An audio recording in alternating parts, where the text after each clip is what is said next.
हाँ जी बच्चों, तो आज हम डिस्कस करने जा रहे हैं टेस्ट नंबर 3 ऑफ हैलोल्केन्स हैलोएरीन्स।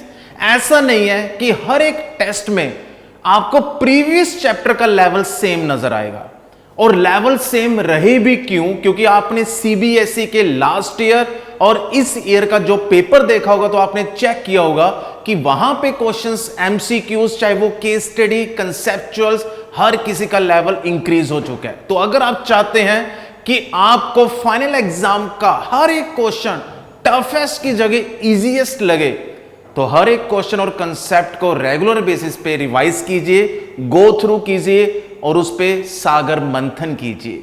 तभी वहां पे बेटा आपके ऑर्गेनिक के कंसेप्ट स्ट्रांग होंगे। अब इस वीडियो लेक्चर में ऐसा नहीं है कि मैं सिर्फ यहां पे जो क्वेश्चन आपको डिस्प्ले फॉर्म में नजर आएगा वही डिस्कस करूंगा, तो आपने देखना है हर एक कंसेप्ट को मैं कैसे रिवाइज करवा रहा हूं। तो चलिए बच्चों, बिना किसी देरी के स्टार्ट करते हैं। तो सबसे पहला क्वेश्चन चेक कीजिए, एमसीक्यू बेस्ड। उन्होंने पूछा हुआ है कि न्यूक्लियोफिलिक सब्स्टिट्यूशन रिएक्शन किसमें फास्ट होगी, means which compound is most reactive towards nucleophilic substitution. देखा जाए तो एक बार ऐसे लगेगा आपको कि सभी में क्लोरीन है एज ए लिविंग ग्रुप, सभी कंपाउंड ए जैसे हैं। ऐसा नहीं है। न्यूक्लियोफिलिक सब्स्टिट्यूशन विनाइल हेलाइड्स और क्लोरोबेंजीन दैट इज हैलोएरीन्स में क्यों स्लो होती है और नो रिएक्शन की कैटेगरी में जाते हैं? क्योंकि वहां पे non bonding electrons leaving group के डबल बॉन्ड के साथ कॉन्जुगेशन में होते हैं। और कॉन्जुगेशन के कारण हमने क्लास में क्या डिस्कस किया हुआ है कि सिंगल बॉन्ड की जगह डबल बॉन्ड कैरेक्टर आएगा, बॉन्ड स्ट्रेंथ इंक्रीज होगी, बॉन्ड लेंथ डिक्रीज होगी, तो रिएक्टिविटी अपने आप कम होगी। अब आपने चेक करना है कि इन चारों में से किस कंपाउंड में क्लोरीन डबल बॉन्ड के साथ कॉन्जुगेशन में नहीं है, क्योंकि वही न्यूक्लियोफिलिक सब्स्टिट्यूशन फास्ट देगा। तो पहले केस में क्लोरीन के non bonding electrons double bond के साथ कॉन्जुगेशन में, दैट इज विनाइल क्लोराइड। अब देखिए मैं साथ में नेम्स भी बता रहा हूं, आपने रिवीजन इसी सेंस में, इसी फॉर्म में करनी है, तो ऑर्गेनिक में आप एक्सपर्ट बनोगे। तो ए में तो नहीं होगी बच्चों। तो क्लोरोबेंजीन में अगेन कंसेप्ट वही आएगा, resonance phenomena, non bonding electrons of chlorine directly shows conjugated system with the pi bonded electrons of benzene. तो बी भी बेटा अपने पास न्यूक्लियोफिलिक सब्स्टिट्यूशन नहीं देगा। उसके बाद सी में चेक कीजिए, क्लोरीन के non bonding electrons again double bond के साथ कॉन्जुगेशन में होंगे। लेकिन डी में आप चेक कीजिए बच्चों, एलाइल का कंसेप्ट आ चुका है, डबल बॉन्ड के साथ वाली carbon that is alpha carbon and that carbon is sp3 hybridised, और उसके साथ लिविंग ग्रुप लगा हुआ है जो पाई बॉन्डेड इलेक्ट्रॉन्स के साथ कॉन्जुगेशन में नहीं होगा, means double bond, single bond, फिर यहां पे single bond, then non bonding electron. So that's why allylic में सब्स्टिट्यूशन फास्ट होगी क्योंकि क्लोरीन इजीली रिप्लेस हो जाएगा। So D is the right answer. तो पहला क्वेश्चन आपको क्लियर हो गया होगा बच्चों। Second one, order of reactivity of following alcohols with halogen acids. हमें मालूम है कि जैसे ही OH को आप डायरेक्टली बाहर निकालोगे तो वो पुअर लिविंग ग्रुप में आएगा, गुड लिविंग ग्रुप में नहीं आएगा। क्यों? क्योंकि OH बाहर जाते सार एनायन की फॉर्म में नजर आएगा, नेगेटिवली चार्ज। और हमें मालूम है कि वाटर एक न्यूट्रल मॉलिक्यूल है, तो जो OH नेगेटिव के कंपैरेटिवली ज्यादा स्टेबल है। तो इसलिए बच्चों जब भी हम अल्कोहल्स की रिएक्शन करते हैं सब्स्टिट्यूशन की फॉर्म में, वहां पे OH पे सबसे पहले हम hydronium ion that is H positive का अटैक करवाते हैं, क्योंकि वो पुअर लिविंग ग्रुप से गुड लिविंग ग्रुप में कन्वर्ट हो सके। और इस केस में हैलोजन एसिड से रिएक्शन हो रही है, तो अगेन सब्स्टिट्यूशन रिएक्शन। अब आपने चेक करना है कि इसमें वाटर निकलने के बाद जो कार्बोकेटाइन बनेगा वो किसमें ज्यादा स्टेबल बनेगा। क्यों? क्योंकि order of reactivity in terms of carbocation that is intermediate क्या होती है बच्चों? 3 degree greater than 2 degree, 2 degree greater than 1 degree. I repeat, मैं एक आपके सामने अल्कोहल की एक्सप्लेनेशन मैकेनिज्म की फॉर्म में दिखाने जा रहा हूं, आप इसको मानकर चले। देखिए, CH3 CH2 CHOH CH3, ठीक है बच्चों। So this is the secondary butyl alcohol, that is the common name of butane 2-ओल। अब इसमें सबसे पहले अटैक किसका होगा? H पॉजिटिव का। ऑक्सीजन के नॉन बॉन्डिंग इलेक्ट्रॉन इस पे अटैक करेंगे, ऑक्सोनियम आयन बनेगा, CH3 CH2 CH CH3, यहां पे ऑक्सीजन पे पॉजिटिव चार्ज आएगा। अब आप चेक कीजिए, OH के कंपैरेटिवली अब ये बेस्ट लिविंग ग्रुप है। क्यों? क्योंकि जैसे ही यहां से बॉन्डेड इलेक्ट्रॉन्स ऑक्सीजन के पास जाएंगे और बॉन्ड कंप्लीटली ब्रेक हो जाएगा, तो यहां से बाहर क्या जा रहा है? वाटर। यही मैंने अभी डिस्कस किया आपके साथ थ्योरेटिकल फॉर्म में कि OH को सबसे पहले ऑक्सोनियम आयन में कन्वर्ट कीजिए, मींस पुअर लिविंग ग्रुप किस में कन्वर्ट होगा? गुड लिविंग ग्रुप में। और वहां पे आपके पास सबसे पहले क्या बनेगा? डायरेक्ट प्रोडक्ट पे नहीं जाना है जब तक इंटरमीडिएट की आप कंसेप्ट की स्टेबिलिटी का डिस्कस नहीं करते। तो 2 डिग्री कार्बोकेटाइन। अब यहां पे किसका अटैक होगा? हैलोजन एसिड में आप कोई भी हैलोजन ले सकते हैं। सो CH3 CH2 CHX CH3। अब चेक कीजिए, अगर इस केस में 2 डिग्री कार्बोकेटाइन बन रहा है तो इसमें पहले अटेम्प्ट में क्या बनेगा? 1 डिग्री, और इसमें क्या बनेगा बच्चों? 3 degree. And the order of reactivity directly proportional to the stability of carbocation, क्योंकि कार्बोकेटाइन जितना स्टेबल होता है वो रिएक्टेंट की तरफ क्यों जाए फिर? तो वहां पे न्यूक्लियोफाइल अटैक करेगा, वो आगे मूव करेगा। क्योंकि जब भी कोई इंटरमीडिएट स्टेबल होता है वो ये दिमाग में चीज बिठा चुका होता है कि अब मैंने पीछे मुड़कर नहीं देखना है, अब मैंने रेक्टेंट साइड पे नहीं जाना है। तो इसलिए आप भी ये चीज को दिमाग में बिठाइए कि जब भी इंटरमीडिएट बनेगा तो वो जितना ज्यादा स्टेबल होगा प्रोडक्ट उतनी जल्दी बनेगा। सो दैट्स व्हाई इस केस में 3 डिग्री मींस C सबसे पहले आएगा, फिर 2 डिग्री दैट इज B, फिर बच्चों 1 डिग्री दैट इज A। और यहां पे इन्होंने कंसेप्ट इसी फॉर्म में पूछा हुआ है, तो बताइए कौन सा आंसर आएगा? CBA that is B is the right answer.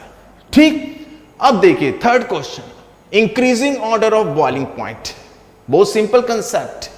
Boiling point interactions पे डिपेंड करता है, और इंटरेक्शंस के लिए एक फैक्टर होता है सरफेस एरिया। सरफेस एरिया, जितना सरफेस एरिया ज्यादा होगा हैलोल्केन्स के केस में उतनी इंटरेक्शन स्ट्रॉन्गर होंगे और उतना बॉइलिंग पॉइंट ज्यादा होगा। और ब्रांचिंग से सरफेस एरिया कम होता है।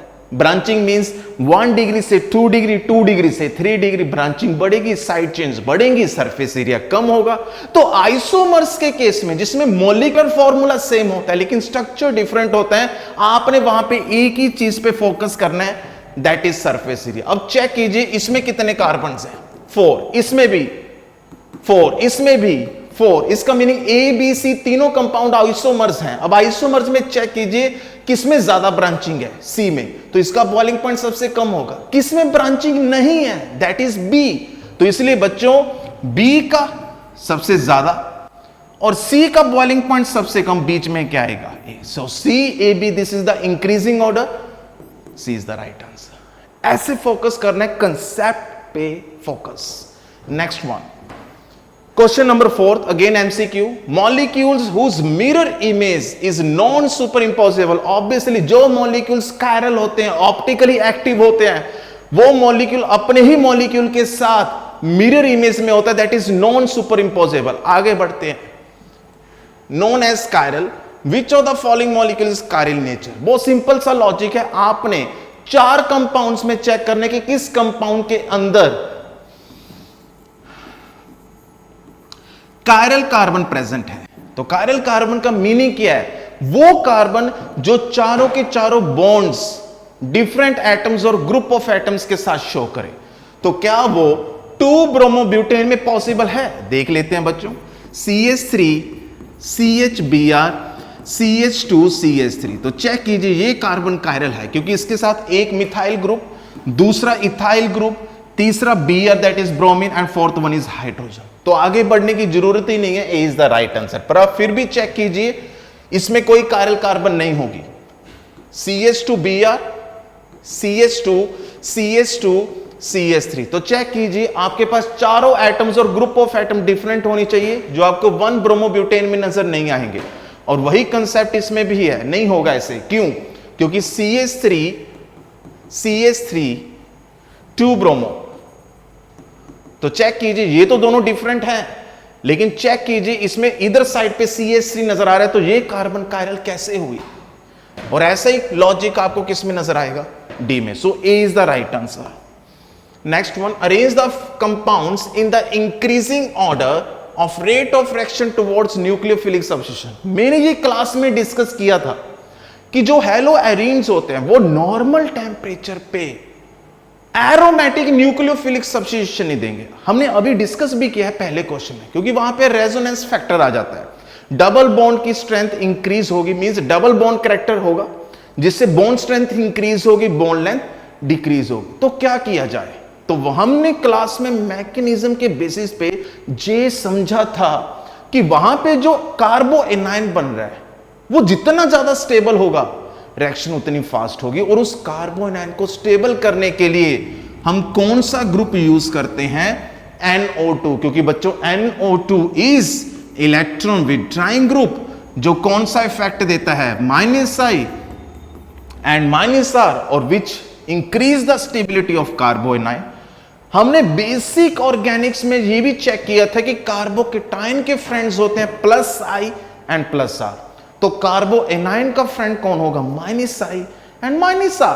सो दैट्स व्हाई जितने NO2 लगाओगे उतना कार्बो एनायन ज्यादा स्टेबल होगा, और उसमें एरोमेटिक न्यूक्लियोफिलिक सब्स्टिट्यूशन उतनी ही फास्ट होगी। तो आप चेक कीजिए, पहले में तो कोई NO2 ग्रुप है ही नहीं, लेकिन दूसरे में एक NO2 और तीसरे में 3 NO2। This is NCERT exemplar, जो मैंने NCERT एग्जाम्पलर का क्वेश्चन डाला हुआ है।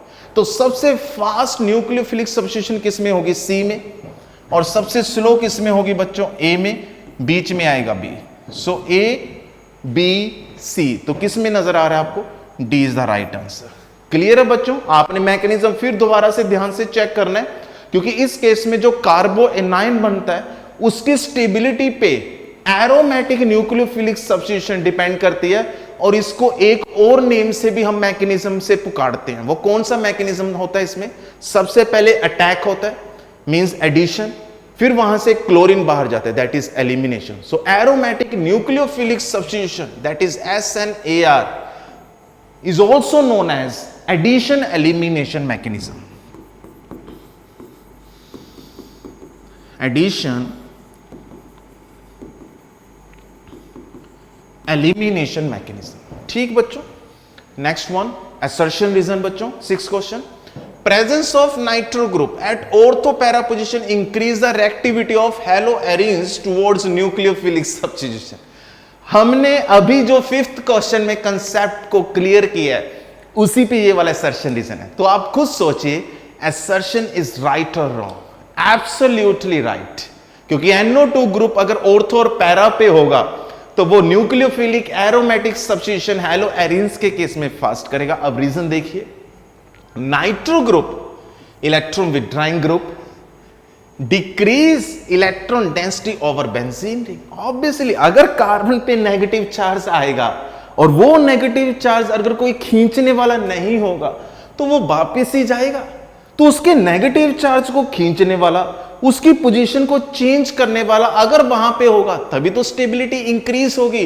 +1 के इंटरमीडिएट्स की स्टेबिलिटी के हमने एक बेसिक कंसेप्ट को जाना था कि इंटरमीडिएट क्यों स्टेबल होता है, क्योंकि उसके चार्ज की पोजीशन को चेंज करना होता है, क्योंकि जो चीज बाहर गई है वो दोबारा से अटैक ना कर सके। अगर ये नेगेटिव चार्ज मेरी एक ही पोजीशन पे रहेगा तो जो बाहर गया वो दोबारा से इसकी तरफ अट्रैक्ट हो सकता है। लेकिन अगर मैं इसकी पोजीशन बार बार चेंज करता रहूं, हर पॉकेट में इसको डालता रहूं, डीलोकलाइज करवाता रहूं, तो इस पे अटैक मुमकिन ही नहीं है। सो कार्बो एनायन की स्टेबिलिटी इंक्रीज होती है NO2 के कारण, क्योंकि वो उस कार्बन के नेगेटिव चार्ज को खींचता है और उसकी इलेक्ट्रॉन डेंसिटी को कम करता है। सो that's why assertion and reason both are true and correct explanation as well. तो ये A ऑप्शन में जाएगा students. Clear? Next one, it is difficult to replace chlorine by OH in chlorobenzene. बात तो बंदा सही कह रहा है, क्योंकि क्लोरोबेंजीन में क्लोरीन के नॉन बॉन्डिंग इलेक्ट्रॉन्स बेंजीन के पाई बॉन्डेड के साथ रेजोनेंस शो करते हैं, डबल बॉन्ड कैरेक्टर, तभी तो chloroethane highly reactive than chlorobenzene. अब रीजन देखिए, carbon chlorine bond in chlorobenzene, हां पार्शियल डबल बॉन्ड कैरेक्टर। देखिए सिंगल बॉन्ड की जगह डबल बॉन्ड कैरेक्टर आ रहा है। Bond strength increase, bond length decrease, so reactivity decreases. So that's why chlorobenzene, fluorobenzene, bromo and iodobenzene, all kinds of haloarenes are less reactive in nature. So again, A and R true, correct explanation as well. ठीक बच्चों, next, हाँ जी, CBSE PYQ previous years में बच्चों ये आया हुआ है और हमने क्लास में डिस्कस किया था कि why Grignard reagent should be prepared under anhydrous conditions. Dry ether use करते हैं हम, कभी वेट ईथर नहीं सुना, मॉइस्चर नहीं सुना, ऐसा क्यों? क्योंकि बच्चों Grignard reagent highly reactive compound, stronger nucleophile, electron rich in nature.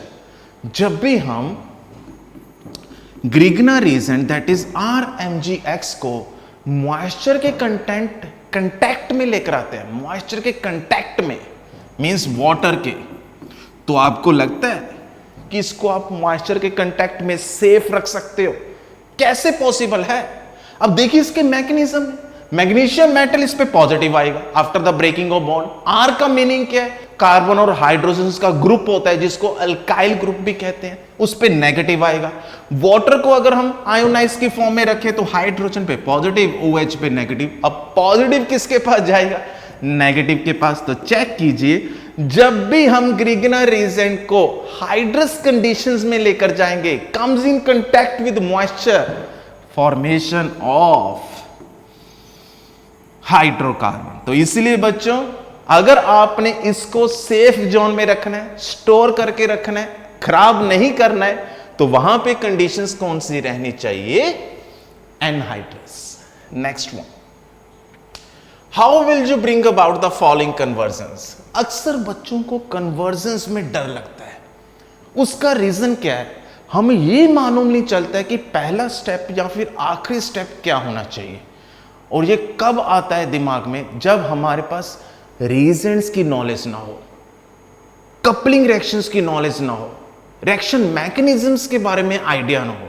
हम सोचते हैं कि डायरेक्टली कोई भी कंपाउंड डालेंगे और प्रोडक्ट बन जाएगा। बच्चों ऐसे नहीं होता है। देखिए, टोलुइन से बेंजाइल अल्कोहल बनाना है तो सबसे पहले तो आपको स्ट्रक्चर पता होना चाहिए। दिस इज टोलुइन और इधर आएगा अपने पास बेंजाइल अल्कोहल। अब सोचिए, क्या डायरेक्टली पानी डालने से बेंजाइल अल्कोहल बन सकता है?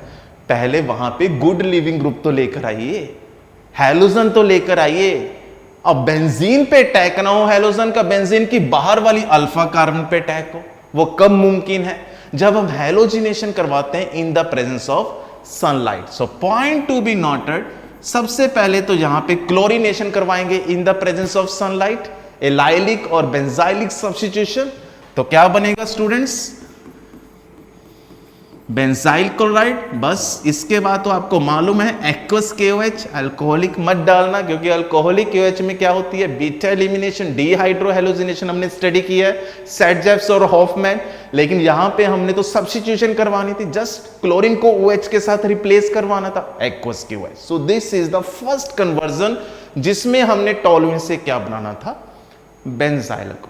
मजे से आराम से, अगर कंसेप्ट क्लियर होगा तो आराम से करोगे आप। अब देखिए, बेंजीन से बाइफिनाइल मींस ये बेंजीन है और बाइफिनाइल क्या होगा? एक बेंजीन दूसरे बेंजीन के साथ directly bonded, this is biphenyl. तो क्या ये ऐसे ही कपल हो जाएगी? क्यों? वहां पे सबसे पहले तो लिविंग ग्रुप लेकर आइए, फिर सोडियम की प्रेजेंस में हम फीटिंग रिएक्शन करवाएंगे। अब यहां पे सिंपली क्लोरीन AlCl3 की प्रेजेंस में इलेक्ट्रोफिलिक सब्स्टिट्यूशन देगा, दिस इज क्लोरोबेंजीन। बस इसके बाद आपने क्या डालना था? Sodium, that is the fitting reaction. क्योंकि वुड्स रिएक्शन में तो बच्चों हम क्या करते हैं? एलिफेटिक हैलोअल्केन्स, दैट इज, लेकिन फीटिंग रिएक्शन वही क्या हो जाती है? जब हम हैलोएरिन्स की कपलिंग करवाते हैं। और वुड्स फीटिंग में क्या होता था? जब एक हैलोअल्केन और दूसरा हैलोएरिन। तो ये बन गया अपने पास बाइफिनाइल। और ये बाइफिनाइल नहीं होता है, कुछ बच्चों ने ऐसे स्ट्रक्चर बनाया हुआ है। ये कैसे मुमकिन है? ये बाइफिनाइल नहीं है, ठीक? हाँ जी। उसके बाद क्लोरोबेंजीन टू पैराक्लोरोफिनोल, काफी इंटरेस्टिंग कन्वर्जन ये भी। अब देखिए, क्लोरोबेंजीन से हमने बनाना है पैरानाइट्रोफिनोल। अब हमने पिछले 15-20 मिनट्स में क्या डिस्कस किया बार बार कि जब भी क्लोरीन डबल बॉन्ड के साथ कॉन्जुगेशन में होगी तो वो डायरेक्टली न्यूक्लियोफिलिक सब्स्टिट्यूशन नहीं देगी, लेकिन NO2 ग्रुप आने से उसमें न्यूक्लियोफिलिक सब्स्टिट्यूशन पॉसिबल है। तो क्या हुआ इसका मीनिंग? इसका मीनिंग ये हुआ कि सबसे पहले NO2 लेकर आइए, फिर ही हम क्लोरीन को OH के साथ रिप्लेस करेंगे। अब NO2 कैसे आएगा? Nitronium ion. जब वहां पे हम नाइट्रेशन करवाएंगे तो नाइट्रेशन के लिए हम क्या डालते हैं बच्चों? नाइट्रिक एसिड, साथ में थोड़े से ड्रॉप सल्फ्यूरिक एसिड के, सो दैट रिएक्शन फास्ट हो सके। Means sulphuric acid act as a catalyst. तो बस यहां पे पहले तो NO2 ग्रुप आएगा, ऊपर क्लोरीन है, फिर इसमें क्या डाल दीजिए? एक्वस KOH या फिर sodium hydroxide, formation of paranitrophenol. Clear? हाँ जी, नेक्स्ट। फिर मैंने एक केस स्टडी डाली थी। अब इस केस स्टडी में 3 क्वेश्चंस हैं SN1 SN2 पे। अगर ये पूरा पैराग्राफ आप ना भी पढ़ो तो भी आपको मालूम है कि SN1 का ऑर्डर होता है 3-2-1, क्योंकि जितनी बल्कीनेस बढ़ेगी उससे कार्बोकेटाइन की स्टेबिलिटी इंक्रीज होगी। और SN1 में फर्स्ट ब्रेकिंग देन मेकिंग, और SN2 का ऑर्डर क्या हो जाता था? Reverse, 1 degree, 2 degree, then 3 degree. अब इन्होंने पहले क्वेश्चन में पूछा है कि which is the best example for SN2। अब चेक कीजिए, ये क्या अपने पास 2 डिग्री, ये क्या है 1 डिग्री, ये क्या है 3 डिग्री, और ये क्या है 0 डिग्री। तो बताइए, जितनी बल्कीनेस अल्फा कार्बन पे कम होगी, जिसके साथ ब्रोमीन लगा हुआ है, that is the leaving group, उस पे उतनी जल्दी न्यूक्लियोफाइल का बैक साइड से अटैक होगा। क्योंकि SN2 का मीनिंग क्या? Simultaneously breaking of old bond, making of new bond. पीछे से अटैक होगा। अब पीछे से तभी अटैक होगा ना जब अल्फा कार्बन पे छोटे छोटे एटम्स लगे होंगे। तो 0 डिग्री के केस में SN2 सबसे फास्ट होगी। ए इज द राइट आंसर। अगर इसी में SN1 पे क्वेश्चन आ जाता तो आपका आंसर क्या होता? फिर 3 डिग्री, तो 3 डिग्री ये रहा बी ऑप्शन के अंदर। ऐसे कंसेप्ट क्लियर करो। नेक्स्ट, इसी में second, SN1 reaction of optically active alkyl halide leads to, देखिए, जिसमें फर्स्ट ब्रेकिंग है और मोर ओवर वो कार्बन कायरल है, तो पॉजिटिव चार्ज आने के बाद इसको R1, R2, R3, मैं 3 ग्रुप्स ले लेता हूं, लिविंग ग्रुप निकाल दिया। अब जो नया न्यूक्लियोफाइल आएगा वो ऊपर से भी अटैक कर सकता है, इसमें एक ऑर्बिटल होगा p ऑर्बिटल, और नीचे से भी अटैक कर सकता है। इसका मीनिंग क्या हुआ कि आपको न्यूक्लियोफाइल उसी साइड पे भी नजर आ सकता है जिस साइड पे कभी लिविंग ग्रुप हुआ करता था। तो इसका मीनिंग उस कार्बन की कॉन्फ़िगरेशन सेम रहेगी। हम मान लेते हैं इसकी कॉन्फ़िगरेशन क्या होगी? R। तो दूसरा, जब न्यूक्लियोफाइल इसके बिल्कुल ऑपोजिट होगा, मींस इन्वर्जन। अब इस केस में इसकी कॉन्फ़िगरेशन ऑपोजिट हो जाएगी, दैट इज S। तो जो अपने पास ऑप्टिकली एक्टिव अल्काइल हैलाइड्स होते हैं, अगर उसमें SN1 हो तो 101% कौन सा कंसेप्ट आएगा बच्चों? रिटेंशन प्लस इन्वर्जन, मींस दोनों चीजें मिलेंगी। तो इस मिक्सचर को हम क्या कहते हैं students? Racemic mixture. And that phenomena जिसमें रेसमिक मिक्सचर की फॉर्मेशन होती है, रेसमाइजेशन। अब आप ऑप्शंस को देखिए, रिटेंशन ऑफ कॉन्फ़िगरेशन बिल्कुल गलत, racemisation is the right answer. ठीक, next one, in SN2 asymmetric carbon of compound always gives, always, मैं ऐसे नहीं कह रहा हूं कि यहां पे इन्वर्जन नहीं होगी, बिल्कुल इन्वर्जन होगी जब पीछे से अटैक हो रहा है, कॉन्फ़िगरेशन चेंज होगी। लेकिन अगर बाय चांस प्रायोरिटी के बेसिस पे जब हम कॉन्फ़िगरेशन चेक करते हैं, नए न्यूक्लियोफाइल का प्रायोरिटी पुराने लिविंग ग्रुप के कंपैरेटिवली कम आ गया, तो कॉन्फ़िगरेशन वहां पे रुक भी सकती है, रिटेंशन भी हो सकती है इन्वर्जन की जगह। लेकिन जब भी SN2 होगा, प्रोडक्ट तो एक ही बनेगा, क्योंकि वहां पे कौन सा हम इंटरमीडिएट बनाते हैं? ट्रांजिशन स्टेट का कंसेप्ट होता है। क्यों? अब देखिए, इनेंशियोमर तो आएगा नहीं, क्योंकि रेसमिक मिक्सचर का मीनिंग ही इनेंशियोमर होता है। Product with opposite optical rotation, बच्चों ऑप्टिकल रोटेशन होती है, लेकिन इसने कहा है कि ऑलवेज ऐसा नहीं होगा। वो डिपेंड करेगा कौन सा न्यूक्लियोफाइल अटैक करवा रहे हो। क्या उसके अटैक करने के बाद जो आपके पास प्रायोरिटी पे CIP रूल होता है, जिसके बेसिस पे हम R और S कॉन्फ़िगरेशन डिसाइड करते हैं, क्या उसमें कॉन्फ़िगरेशन में हम अपनी आई बॉल्स को रोटेट करते हुए इन्वर्ट कर रहे हैं। मींस इस केस में स्टार्टिंग कंपाउंड में अगर आई बॉल्स क्लॉकवाइज घूम रही हैं तो क्या प्रोडक्ट में एंटी क्लॉकवाइज घूम रही हैं, तो कॉन्फ़िगरेशन चेंज हो गई। लेकिन ऐसा हमेशा नहीं होता बच्चों, लेकिन सिंगल स्टीरियो आइसोमर हमेशा रहेगा, एक ही प्रोडक्ट बनेगा, चाहे वो सेम कॉन्फ़िगरेशन का हो चाहे वो डिफरेंट कॉन्फ़िगरेशन। एक चीज और बताता हूं, जब हमने डार्सन सिंथेसिस की थी, डार्सन सिंथेसिस वहां पे SN2 होती है लेकिन पीरिडीन की फॉर्म में। अगर पीरिडीन ना हो वही SN2 SNI में चली जाती है। तो SNI का मीनिंग क्या? Retention of configuration. लेकिन SNI में भी कंसेप्ट तो SN2 का ही होता है, तो इसका मीनिंग SN2 में दोनों कंसेप्ट छुपे हुए हैं, retention as well as inversion, लेकिन प्रोडक्ट एक ही बनेगा। ठीक है बच्चों, तो इसके लिए राइट ऑप्शन क्या आएगी? डी। नेक्स्ट वन, हां जी, अब एक पैसेज आ गया आपके सामने, फोटोकेमिकल क्लोरीनेशन करवानी है C3H8 की। 3 कार्बन हैं, CnH2n+2 का फॉर्मूला नजर आ रहा है, तो ये अल्केन हो गया। सो अल्केन कौन सा होगा? ये प्रोपेन। मोनोक्लोरीनेशन, तो यहां से भी हाइड्रोजन बाहर जा सकता है 1 डिग्री, यहां से भी हाइड्रोजन बाहर जा सकता है, दैट इज 2 डिग्री। तो दो तरह के जहां पे प्रोडक्ट बन सकते हैं, CH3 CH2 CH2Cl CH3 CHCl CH3। तो 2 आइसोमर्स बन गए बच्चों, जिसमें इन्होंने ए क्या बोला है? मेजर। तो जो ज्यादा स्टेबल होगा वही मेजर होगा, so that's why A major, B को हम मान लेते हैं माइनर। उसके बाद ए की इन्होंने क्या करवाई है? वुड्स रिएक्शन, मींस इसमें हमने सोडियम डाल दिया, तो ऐसा ही कंपाउंड इसके सामने आ जाएगा। देखिए, क्लोरीन सोडियम क्लोरीन। अब चेक कीजिए, यहां से दोनों से क्लोरीन बाहर जाएगा तो क्या बन रहा है?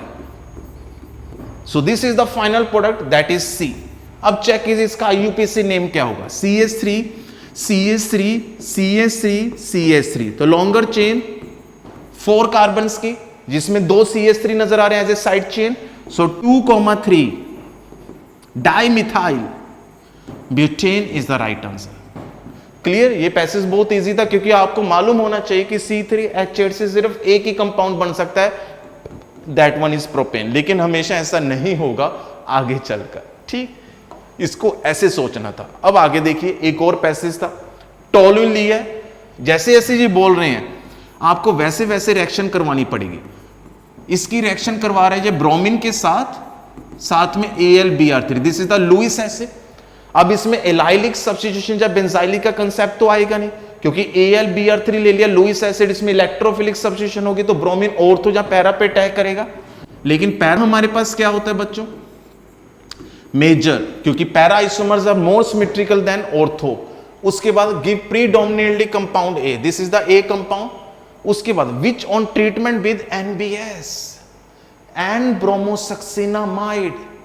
तो मैंने बोला था कि NBS हो, SO2Cl2 हो, या फिर क्या हो?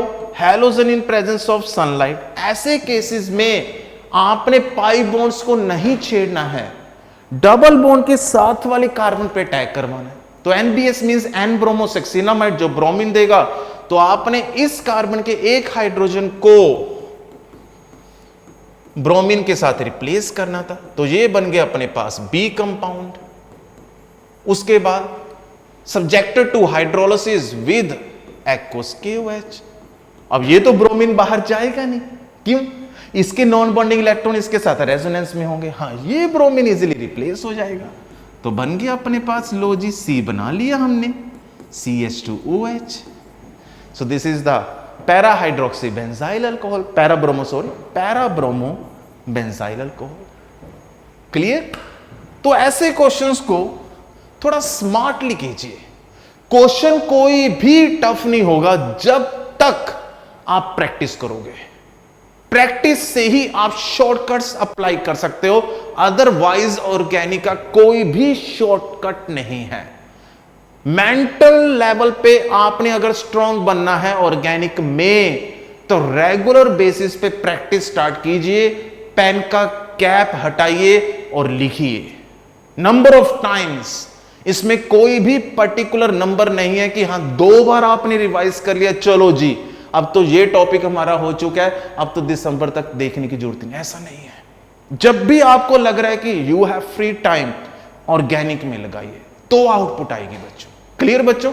तो मैंने ये टेस्ट आपके लिए डिस्कस किया, अब आपने इसको थोरोली देखना है so that next same chapter पे जब टेस्ट हो तो आपकी परफॉर्मेंस अच्छी है। Thank you.